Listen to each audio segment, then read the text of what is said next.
much was made of Callum Smith's 8-inch height advantage coming into this fight, and that you know that might be too much for Canelo Alvarez to overcome. There was some speculation about that, even though Alvarez was the favorite fighter going into that matchup. But in this super middleweight unification bout that was held at the Alamo Dome, it was pretty much total devastation by Canelo Alvarez. He pretty much just dominated the man. He walked him down. He was the aggressor. He dominated both offensively and defensively. He connected on 43% of his overall shots compared to Smith's only 18%.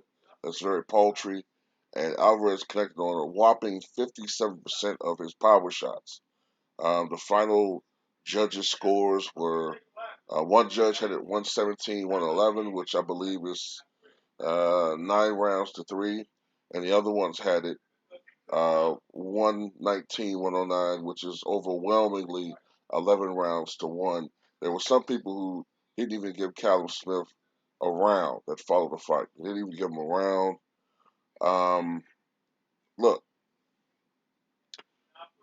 most of us have been pretty aware of Canelo Alvarez at least since the Floyd Mayweather fight when he was still rather green.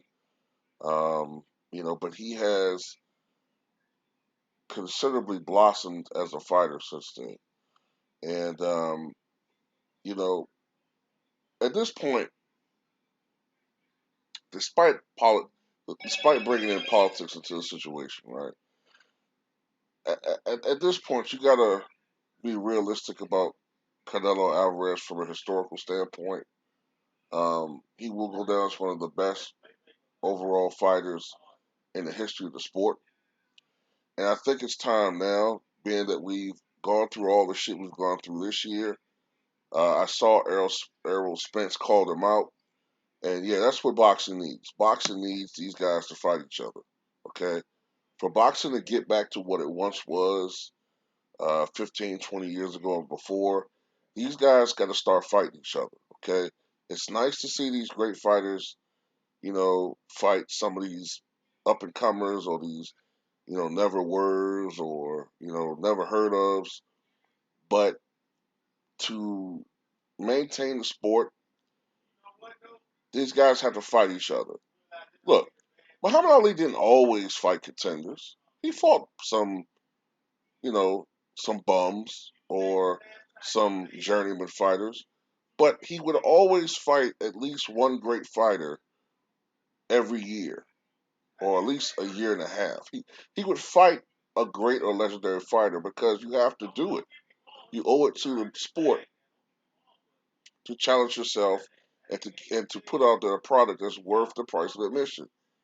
And I don't know if we'll see it, but it would be nice to see about between Errol Spence and Canelo at 160 or something.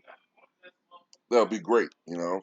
Boxing is starting to turn into a little bit of a sideshow.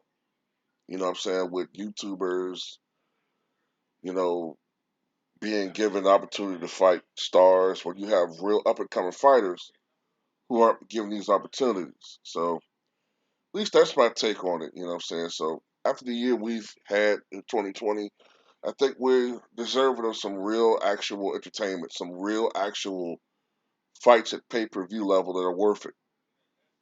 I mean, look at what's going on. Man. You have fighters whose heyday were in the '90s coming into the game and doing better than some of the so-called stars of today. So that tells you that boxing is truly lacking in some areas, man. But tell what you guys think.